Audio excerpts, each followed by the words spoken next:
Piccolo. Hey, what's up you guys? Shartimus Prime here doing another Aliens figure review on the Aliens Colonial Marine Xenomorph Lurker from Hiya Toys. If you're trying to get this figure, you can get it at Big Bad Toy Store. Big. Get your big badass toys at BigBadToyStore.com. Click the link in the description below. Pretty cool looking packaging, brand new company, Hiya Toys. Looks very cool. This is based off of the Colonial Marines video game, which I've never played, but it's based off of the Aliens movie, which I did see. So nice packaging. I like all the aliens scattered around over there. We get a couple of different poses. These guys are supposed to be fully articulated, so I'm looking forward to opening this thing. Let's get to it and crack this thing open. So here's a Xenomorph Lurker out of the packaging, and I gotta say, I really like the sculpting on this figure. That looks awesome as hell. I really dig it.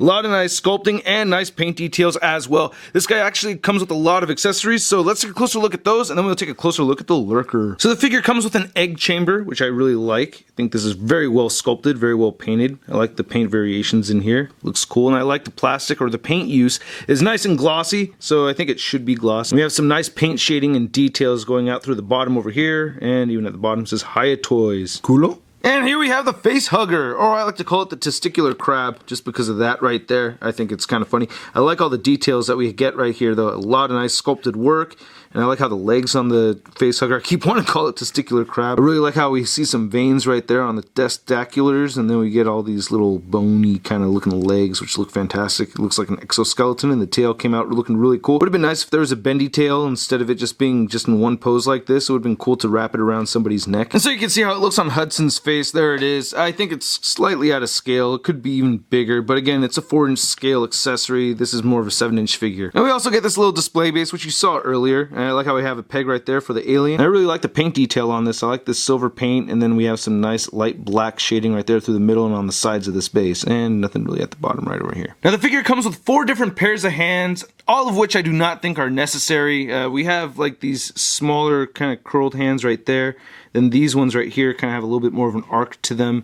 And then it's hard to tell the difference between the pairs, honestly, after I opened it up and I got this all mixed up. But just these two are supposed to go together. The fingers are really poking out, and then these are the relaxed ones. Then these are curved, and then these are the less curved ones. So those are the differences. But whether they're all necessary or not, they are sculpted very well, and they have some very nice, subtle paint shading right there, especially in the palms. I really like that. I feel like they could have made this little plastic peg right here a bit thicker. It's made out of a pretty thin plastic. I really don't like that, and it makes it feel like I'm going to break it sometimes when I'm trying to peg this in here. So that's a bit frustrating.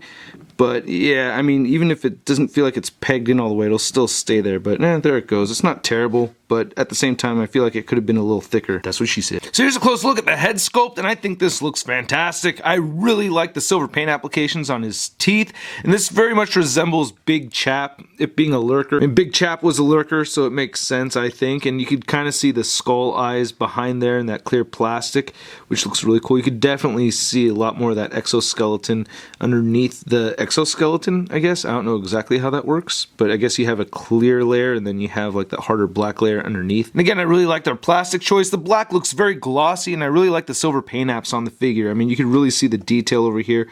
Looks like dry brushing throughout. I just think that's wonderful. I'm a big fan of silver dry brushing, man. I really dig it. Here's a look at the top of his dome. Yeah, look at that. That's cool. I like how you can see a lot of the sculpting underneath there. The plastic is very tight. Now, unfortunately, the figure is so small, and I can understand why they didn't do this, and I wasn't really surprised that he didn't have the tiny mouth coming out of here. It would have been really tiny. If they at least had a piece that you could just attach separately to stick in the mouth over there, that would have been pretty cool. And then to get a look at the rest of the figure, you can see all the nice details sculpted around here, and all the nice lines and paint applications throughout. It looks very cool. I have to admit, this is just a very nice looking figure. Especially for a 4-inch figure, I'm really impressed with all the details here. We get some nice alien toes. Yeah, look at those alien toes. And we do get some peg holes at the bottom of his feet. And here's looking at the back of the figure. Again, very nice paint detail and sculpting. And here's the tail, which is actually my biggest problem with the figure. This guy arrived with the tail upside down. So you can see right here how it has the little spines right there. That was actually facing the bottom, and I believe, I mean, from what I remember, this is supposed to be on the top, you know, and this is supposed to be the bottom part, but it was the other way around. So I thought I could rotate it, and I actually broke the tail off. So if you pick this up, do not try rotating the tail. And long before I even had an ad deal with BBTS, their customer service was amazing. So really, if you get a defunct figure, this one showed up with the tail upside down, hit them up, and I'm sure they'll easily do an exchange for you. But regardless, I really do like the sculpting on the tail, and I think this bendy wire is awesome. You can see the little holes right there, then here's the end of it. And I like the end of the tail, very sharp and pointy. And then here's looking at the rest of the back of the figure, looking pretty dope. I like how this looks. I think they did a really good job on all these little parts right here. And it looks like they made sure to keep this little piece facing downwards so that you can still move the head up, which I think is a good idea. Now the articulation on this guy is not too bad. I wish the head could look up a little bit more though, but it can move up just a tiny bit. It can move down very, very far, and it rotates side to side, and you get some neck pivot there as well. The shoulders move outward, and you can rotate them forward. He has an elbow swivel right there, and it bends at 90 degrees at the elbow. He rotates at the wrists. There's no hinge or anything over there. He does have a very nice diaphragm joint, and it does crunch forward and back very, very, very, oh, and the head just popped off, but it's on a peg, so let's see if we can just pop that right back on. And yep, there it goes. So head goes right back on there. Unfortunately, the tail needs glue. But anyway, the diaphragm joint moves side to side, crunches forward and back very far, and you do get some pivot right there at the diaphragm as well. Very flexible joint over there. The legs can move outward that much, and they do move forward. You get some rotation right here at the upper thigh. You get a single jointed knee that bends pretty far, not a full 90 degrees actually, and it rotates side to side. This ankle piece right here kind of moves forward and back a little bit, and you can rotate that side to side. Very unfortunate thing about this tail though. Ah, damn it. I blame myself though. I shouldn't have tried twisting it. It didn't seem like it was supposed to. Now this figure is advertised to be a 4-inch figure, but it actually stands very close. It's actually right at 5 inches tall, so that's not too bad. I like that. And here's the Lurker compared to two 3¾ inch figures. We have two Marvel Universe figures. We have a newer Steve Rogers right here, and an older Marvel Universe Captain America. I like the older Marvel Universe Captain America fitting in with this Lurker a little bit better. He still could be a little bit taller, but this looks better than this over here. I feel like Steve Rogers is too tall compared to the Lurker. Then here's the Lurker compared to the SH Monster Arts Big Chap and the NECA Xenomorph Warrior figure. These are three completely different scales. And of course here he is next to the Marvel Legends Big Time Letdown Spider-Man. Now this is the first time I've ever seen an alien figure in 4-inch scale, and I think this figure is very cool. I really like the sculpt. I really like the paint applications. You get a lot of accessories over here.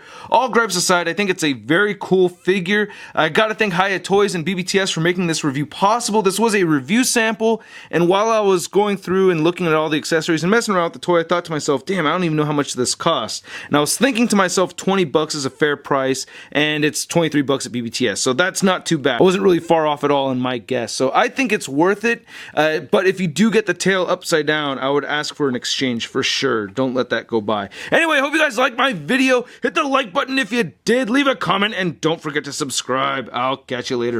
Peace.